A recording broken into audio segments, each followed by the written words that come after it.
Now, going full-time in your RV is almost like volunteering to be quasi-homeless.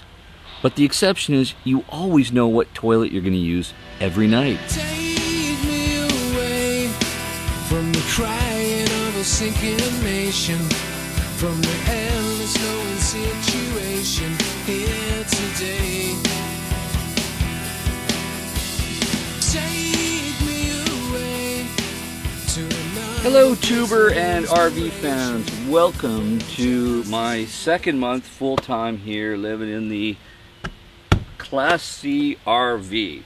Now, one big thing that comes up all the time is, what does it cost to live in an RV full-time? Well, I can say one thing universally. If you do it right, it's cheaper than living in a brick and stick or brick and mortar kind of place. That's the good thing. Now, you need to consider several factors of what it will cost to go full-time. And some of these costs are always going to be there no matter where you're living, how you're living, things like that. Take me today, 'cause I could live forever far away from here, watching all my sadness slowly disappear. First of all, do you own your RV outright? Do you not have a RV payment? If so, good for you. I'm very lucky. My RV payment is low, very low, which makes my RV living very, very cheap. Now, we're not going to get into the specifics of what it cost me. I'll give you my total at the end of what it cost me, but your number is going to be different depending on where you're living and your lifestyle. Now, so number one, first of all, we have to think about what is your RV payment, if any? What's that going to cost you per month? Number two, insure your RV completely. I have $1 million liability, I have a total loss coverage. The whole thing burns down, I'm covered. I suggest you do the same. Mine is very low insurance because I have a very claim-free driving record, so I'm very lucky that way. So, number three, what's it going to cost for you to park it somewhere? That's definitely a cost. Maybe you can get that free and you can park somewhere and you can do some caretaker work or something like that, or security work. But you definitely need to consider what that will cost you. Or, alternatively, you're going to boondock.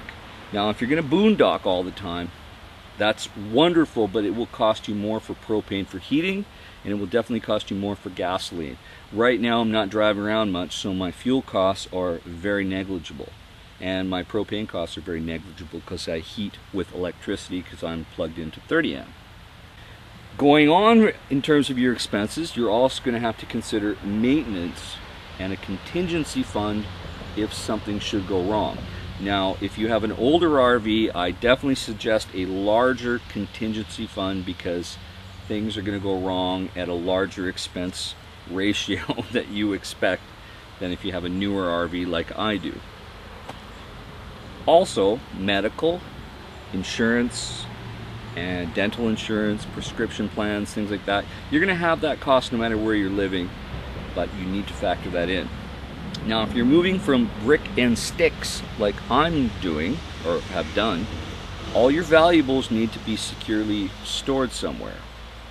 There's just no point in putting your valuables in your RV because if you have a total loss with a fire or a break-in, it's just going to be tragic. There's just no point.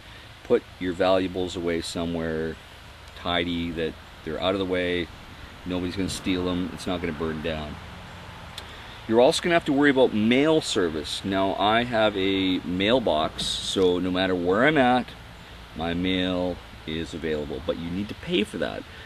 Now, I bought about a 15-month service for that, and I paid, I'm probably paying maybe $15 a month when you total it all out, but you need to consider that. You need your mail to go into a secure place where you can retrieve it, whether you're in one place or you're traveling around. You're also going to have to think about communication, internet, and cell phone service.